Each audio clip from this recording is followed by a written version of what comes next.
Hey everyone, my name is Sapna Dhamija, one of the IELTS experts at YIP, your IELTS partner platform.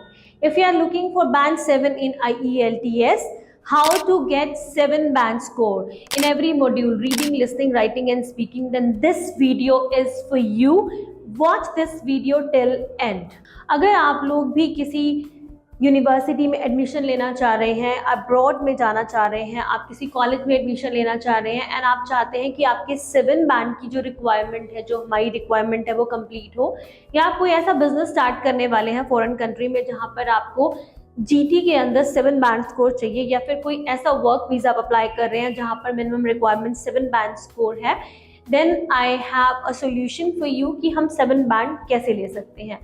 So as people who are preparing for IELTS, उन्हें पता है कि there are 4 modules in IELTS: reading, listening, writing and speaking. आप हर module में 7 band बड़े आराम से ले सकते हैं. आपको ज़रूरत है तो सिर्फ थोड़ी सी अंडरस्टैंडिंग की कि आपको केयरफुली कैसे 7 बैंड स्कोर लेने हैं. So let's talk about reading first कि हम 7 बैंड्स को रीडिंग में कैसे ले सकते हैं. सबसे पहले जो भी कैंडिडेट IELTS को प्रिपेयर कर रहे हैं उन्हें ये पता होना चाहिए कि रीडिंग में कितने क्वेश्चन टाइप हैं और उनको अकॉर्डिंगली उसकी प्रैक्टिस करनी चाहिए ताकि वो maximum band score at least 7 band score drag कर सके. सो let me make you understand कि 7 बैंड स्कोर के लिए आपको क्वेश्चन टाइप पता होने चाहिए. So here I am sharing a list कि कौन कौन से क्वेश्चन टाइप आपको आते हैं. सो फर्स्ट क्वेश्चन आपको मिलेगा मैचिंग हेडिंग क्वेश्चंस. आपको यहाँ पर हेडिंग मैच करनी है.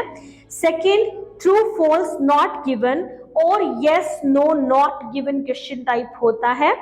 थर्ड आपको होता है मैचिंग पैराग्राफ इंफॉर्मेशन, जहां पे आपको इंफॉर्मेशन को मैच करना होता है पैराग्राफ से. फोर्थ होता है summary completion question type.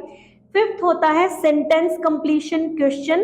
Sixth जहां पर आपको मल्टीपल चॉइस क्वेश्चन करने होते हैं. सेवेंथ आपको लिस्ट सिलेक्शन, यहाँ पर आपको लिस्ट सेलेक्ट करनी होती है. एट्थ आपको टाइटल चूज करना होता है, चूजिंग अ टाइटल क्वेश्चन का नाम है. नाइन्थ क्लासिफिकेशन क्वेश्चन, यहाँ पे आपको क्वेश्चन को क्लासिफाई करना है. 10th matching sentence endings and 11th आपको टेबल कंप्लीशन. ये मैंडेटरी नहीं है but this question can be asked. And similarly flow chart completion question, ये भी आपसे एग्जाम में पूछा जा सकता है. Diagram completion question and short answer question. जो प्रीवियस थर्ड मैंने अभी बात की है, जैसा कि table completion, flow chart completion and diagram completion, ये जरूरी नहीं है कि क्वेश्चन में पूछे जा सकते हैं, आपसे एग्जाम में पूछे जा सकते हैं, but you must prepare this. And short answer question, इनका भी आपको ध्यान रखना है. You have to prepare before going to the examination. So ये तो बात हुई हमारे क्वेश्चन टाइप की. So it is advisable guys कि आपको एग्जाम में अपीयर होने से पहले इन सभी क्वेश्चन टाइप की प्रैक्टिस करनी है. इट्स अप टू यू कि आप सिंगल क्वेश्चन को प्रैक्टिस करना चाहते हैं या रीडिंग पैसेज, जहां पर 3 पैसेजेस होते हैं, उन पैसेजेस में जाकर इनको प्रैक्टिस करना है. But I personally advise you कि पूरा रीडिंग करने से पहले, यानी कि 3 पैसेजेस को अटेम्प्ट करने से पहले आप सिंगल क्वेश्चन टाइप के ऊपर वर्क करें ताकि आप अपनी अंडरस्टैंडिंग को इतना डेवलप कर ले और आप रीडिंग के कंप्लीट रीडिंग टेस्ट में हर क्वेश्चन को इजीली अटेम्प्ट कर पाए. So this was about the question type. So आपको इसको जरूर ध्यान में रखना है कि क्वेश्चन टाइप क्या है. Second, I would talk about the time management. Time management, this is one of the biggest difficulty. आपको रीडिंग के एग्जाम के अंदर टोटल 60 मिनट मिलते हैं और आपको 40 क्वेश्चंस अटेम्प्ट करने हैं. सो यहाँ पर आपको 3 पैसेजेस गिवन होंगे, 3 पैसेजेस, 40 क्वेश्चंस एंड 60 मिनट. अब ये एडवाइस किया जाता है कि आप 20 मिनट जो है वो पर पैसेज अटेम्प्ट करें. इट मीन्स कि आप 60 मिनट में आप अपने 3 पैसेजेस जो है वो कंप्लीट कर सकते हैं.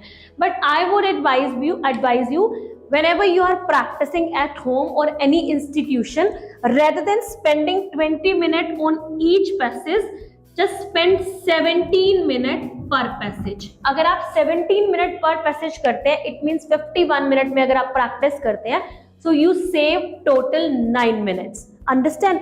आप अपने 9 मिनट सेव कर रहे हैं और उन 9 मिनट में आप you can just look back, आप पीछे जाकर देख सकते हैं कि आपने क्या किया है, क्या मिस्टेक्स करी है। एंड वो 9 मिनट सेव करने का मतलब है when you will appear in the final examination, वहां पर वो पूरे 60 मिनट आप यूटिलाइज कर सकते हैं। एग्जामिनेशन हॉल में आपको पूरा 60 मिनट मिल रहा है and you have practice previously at home और एनी इंस्टीट्यूशन इन 51 मिनट, तो आप 60 मिनट पूरे यूटिलाइज करके अपना टाइम जो है वो सेव कर पाएंगे and definitely you can get good score. I mean that कि आपको 7 बैंड स्कोर की अगर रिक्वायरमेंट है तो आप अच्छा स्कोर ले सकते हैं। And what you have to do, आपके 32 क्वेश्चंस जो है वो राइट होने चाहिए।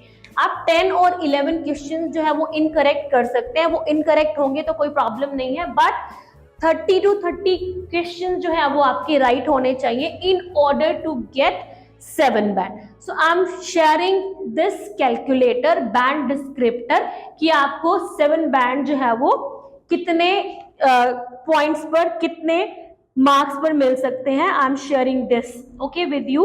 So this is the band descriptor, you can have a glance over here. So now let's talk about the listening section, how to get 7 or more band score. So first of all हमें listening को understand करने की जरूरत है कि listening में what you can be asked in your IELTS examination.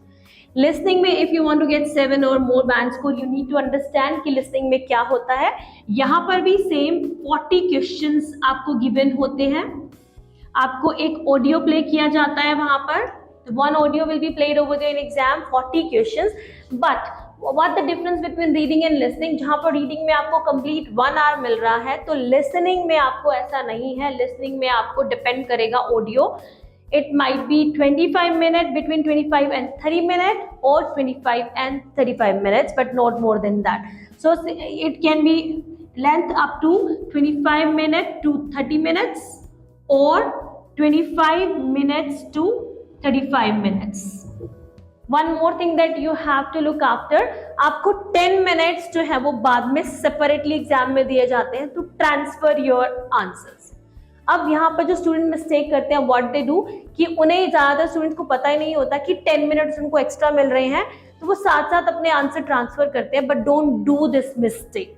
When you are given a separate time, आपको separate 10 minutes मिल रहे हैं, then utilize that और आप अपने आंसर्स को वहां पर उन 10 मिनट में ट्रांसफर कर सकते हैं।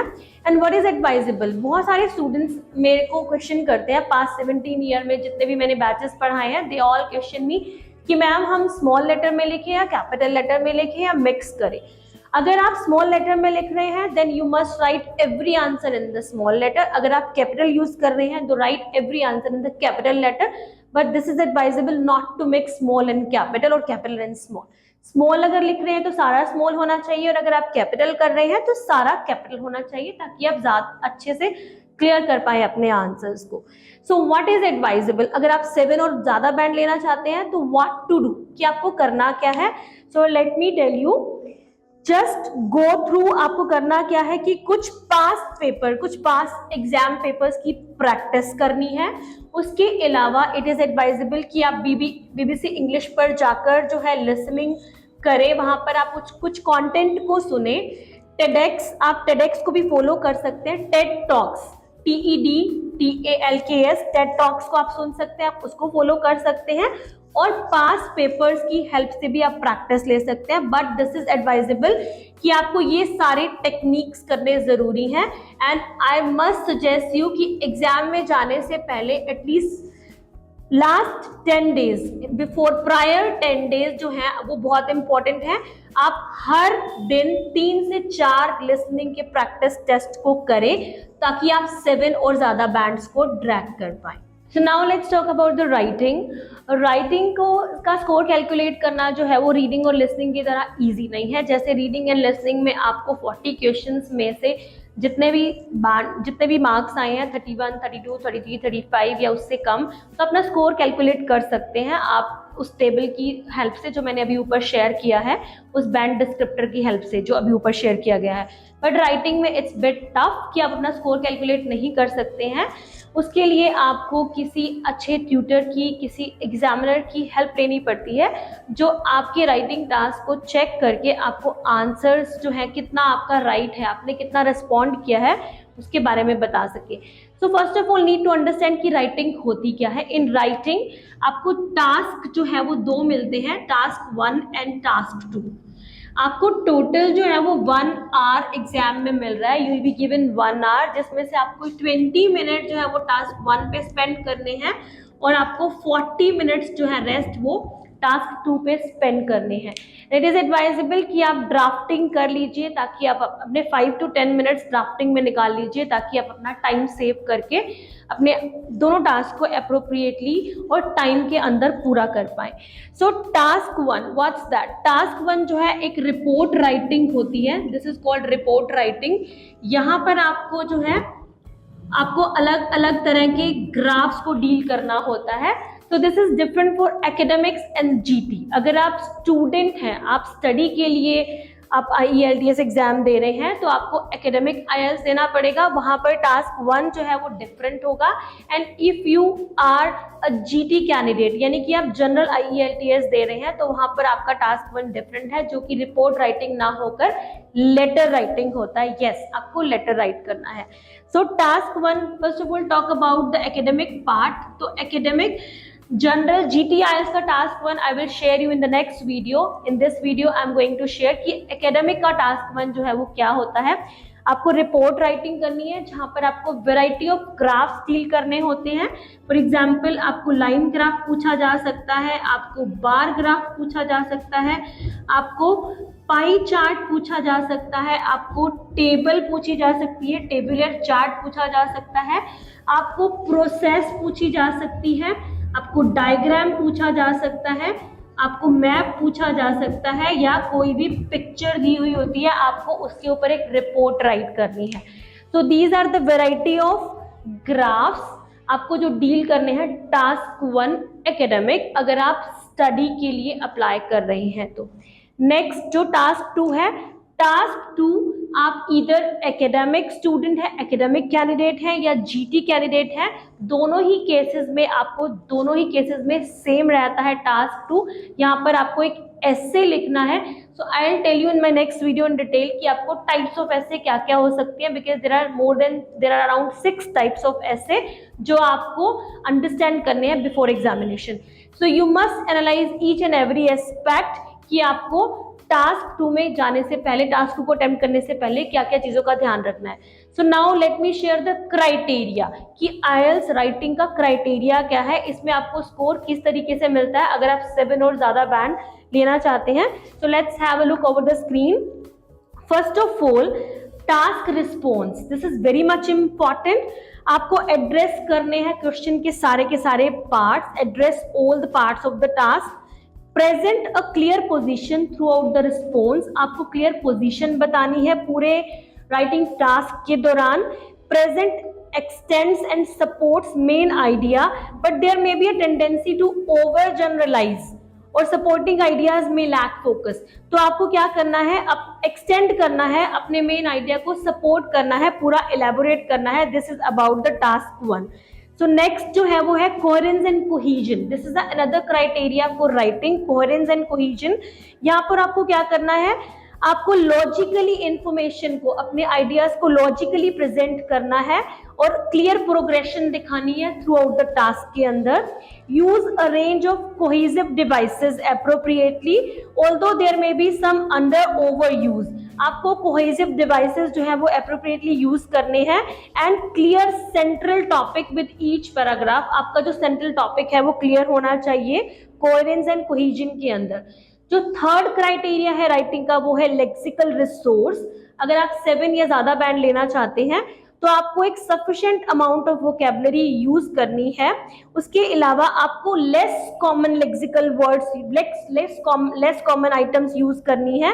एंड जो भी प्रोड्यूस कर रहे हैं उसमें आप जो एरर करें वो ओकेजनल हो, ज्यादा नहीं हो। जो भी आप वर्ड चॉइस ले रहे हैं, जो भी आप वोकेबलरी ले रहे हैं, उसमें जो एरर्स हैं वो बहुत ओकेजनल होनी चाहिए if you want to get good score. And the last criteria that is grammatical range and accuracy. तो आपको वेरियस सेंटेंस स्ट्रक्चर यूज करने हैं, सिर्फ एक्टिव के ऊपर काम नहीं करना है, आपको कंपाउंड एंड कॉम्प्लेक्स स्ट्रक्चर के ऊपर काम करना है। उसके बाद एरर फ्री सेंटेंसेस एडवाइजेबल है, आपको एरर फ्री सेंटेंसेस लिखने हैं एंड आपका ग्रामर के ऊपर कंट्रोल होना चाहिए, और कुछ सिर्फ फ्यू एरर्स जो है वो अगर आप कर रहे हैं तो दीज आर नेग्लिजिबल, अदरवाइज आपको एरर्स नहीं करनी है। So this is the criteria कि आपको टास्क रिस्पॉन्स और टास्क अचीवमेंट के ऊपर ध्यान देना है, कोहेरेंस एंड कोहेजन के ऊपर वर्क करना है, लेक्सिकल रिसोर्स यानी वोकैबुलरी पे वर्क करना है, and last grammatical range and accuracy पे वर्क करना है अपने राइटिंग टास्क 2 और 1 के लिए। Now let's talk about the speaking module, how to get 7 or more band score in the speaking examination. सबसे पहले you must have a clear information कि speaking exam में क्या पूछा जा सकता है। Speaking exam में there will be an interview between 10 and 14 minutes. आपका एक इंटरव्यू होगा between 10 and 14 minutes and how you can get 7 or more band score. 10 and 14 minute में आपको 3 पार्ट्स में ये डिवाइड किया गया है, part 1, part 2 and part 3। Part 1 में आपको इंट्रोडक्टरी क्वेश्चन पूछे जाते हैं और पार्ट 2 में एक आपको क्यू कार्ड दिया जाता है जिसपे आपको एटलीस्ट 2 मिनट बोलना होता है, you have to speak 2 minute. And part 3 जो है वो फॉलो अप बेस्ड होता है, फॉलो अप क्वेश्चंस यहाँ पर पूछे जाते हैं, यानी कि आपको जो क्यू कार्ड के ऊपर बेस्ड क्वेश्चन होते हैं वो फॉलो अप होते हैं। So some students, they are having a great level of English, they have good command over English, they have proficiency of English, but still they are not able to get 7 or more band score. So there is also criteria, अगर आपको speaking में 7 band लेने हैं, so there is also a criteria कि आप speaking में 7 band कैसे ले सकते हैं। Fluency and coherence, this is the first criteria, आपको फ्लुएंसी मैनेज करनी है थ्रू आउट द स्पीकिंग, आपको एक फ्लो के साथ बात करनी है एंड आपको कोहेरेंस के ऊपर भी ध्यान देना है कि जो भी आप आइडियाज प्रेजेंट कर रहे हैं वो लॉजिकल होने चाहिए, वो रिलेवेंट होने चाहिए। So this is the first criteria, fluency and coherence. Simple शब्दों में आपको एक फ्लो के साथ बात करनी है, एग्जामिनर के सामने आपको पॉजेज नहीं लेने हैं या बहुत ज्यादा फिलर्स यूज नहीं करने हैं, फिलर्स की बजाय वेरियस साइन पोस्ट यूज कर सकते हैं बट अवॉइड फिलर्स। सेकेंड जो क्राइटेरिया है लेक्सिकल रिसोर्स, अगेन राइटिंग की तरह यहाँ पर भी आपका जो वर्ड चॉइस है वो डिफरेंट होना चाहिए, आपको बहुत अनकॉमन वर्ड्स यूज करने हैं, बहुत ही रेयर वर्ड्स यूज करने हैं, बार बार आप एक ही वर्ड को रिपीट नहीं कर सकते हैं, आपको वेराइटी ऑफ वर्ड्स पता होने चाहिए। Whatever the cue cards you are given in the exam, आपको उसके ऊपर अलग अलग वर्ड्स, बहुत ही अच्छे वर्ड्स यूज करने हैं ताकि आप ज्यादा से ज्यादा स्कोर ड्रैग कर पाए। The third criteria है that is grammatical range and accuracy, आपको ग्रामेटिकली आपको यहाँ पर जो प्रेजेंट करना है वेरियस सेंटेंस स्ट्रक्चर के साथ अपने आइडिया को प्रेजेंट करना है, आपको सिर्फ एक्टिव स्पीकर की तरह बात नहीं करनी है, you have to use variety of sentences like passive, compound and complex sentences, और आपकी एक्यूरेसी भी परफेक्ट होनी चाहिए। लास्ट आपको प्रोनाउंसिएशन के ऊपर वर्क करना है, आपका जो रीजनल टच है, जो आपका एक्सेंट है वो नेचुरल होना चाहिए, एक नेचुरल नेटिव इंग्लिश स्पीकर की तरह होना चाहिए। अगर आप नेचुरली बोल रहे हैं, आपका प्रोनाउंसिएशन इज गुड, आपका एक्सेंट जो है वो प्रॉपर है, अप्रोप्रिएट है, देन आप डेफिनेटली 7 और अबव बैंड स्कोर स्पीकिंग में भी ड्रैग कर सकते हैं। This is not a tough task. So what to do, how to do, क्या प्रैक्टिस करें उसके लिए, हम कैसे 7 बैंड स्कोर लें। तो अगर आप सिंपली एग्जाम में जाकर एग्जामिनर के सामने अपने स्पीकिंग इंटरव्यू करते हैं तो this is very tough to get 7 band score. सबसे पहले तो आपको क्राइटेरिया पता होना चाहिए कि आपको इस क्राइटेरिया पे वर्क करके जाना है, fluency and coherence, word power, vocabulary, grammatical range and accuracy and pronunciation, आपको इन सब के ऊपर वर्क करना है। एंड बिफोर एग्जामिनेशन आपको क्यू कार्ड को बोल बोल कर देखना है, आपको प्रैक्टिस करनी है कि आप किस क्यू कार्ड में कौन सा आइडिया प्रेजेंट कर सकते हैं। And just find out a co partner, just need to find out a co partner जिसके साथ आप एवरीडे बेसिस पर क्वेश्चन, जिसके साथ आप एवरीडे बेसिस पर अपने क्यू कार्ड को प्रैक्टिस करें। और उसके अलावा इट इज एडवाइजेबल कि आप फॉलो अप को ज़्यादा से ज़्यादा रीड करें, as a maximum material available over internet, तो आप बहुत सारे फॉलो अप को रीड करके जाएं सो दैट आपके पास एक परफेक्ट आइडिया होना चाहिए एग्जामिनर में एग्जाम, अपने स्पीकिंग के एग्जाम को क्रैक करने के लिए। बहुत सारे स्टूडेंट्स हैं, they are over confident about the speaking कि हमें स्पीकिंग में कोई प्रॉब्लम नहीं है, but when they speak in front of the examiner they do not have good idea. जो ओपिनियन, जो आइडिया वो सीख करते हैं, जो एग्जामिनर चाहते हैं, अगर आपके पास वो आइडिया नहीं है देन आप 5 या 5.5 से बैंड से ज़्यादा स्कोर नहीं ले सकते हैं. सो you must have clear cut idea about that. So part 1 introductory question है. आपको बहुत सारे इंट्रोडक्टरी क्वेश्चन की प्रैक्टिस करनी चाहिए with your friends, with your teachers और with anyone else who is a good speaker of English. Second, आपको cue card की प्रैक्टिस करनी है. Just try to make the draft और just write down the vocabulary words कि आप उस Q card में कौन कौन सी वोकेबलरी डाल सकते हैं. बहुत सारे टीचर्स ये एडवाइज करते हैं कि वोकेबलरी की जरूरत नहीं है, बट आई रिकमेंड कि अगर आप वोकेबलरी यूटिलाइज करते हैं तो डेफिनेटली आपको जो 2.25 बैंड स्कोर है वो वोकेबलरी से मिलने वाला है, वो 100% मिलेगा. अगर आप वोकेबलरी नहीं लगाते हैं तो ये वाले क्राइटेरिया से आप बैंड स्कोर की एक्सपेक्टेशंस ना करिएगा. एंड उसके अलावा फॉलो अप के लिए वैरायटी ऑफ क्वेश्चंस को आप रीड करके जाइए and you can watch English movies. More over, as for listening, you just doing the TED, you are just watching TEDx or BBC English, you are listening that, so this is also beneficial for your speaking part too. So definitely you can score 7 or more band score. Thank you, hope this will be helpful.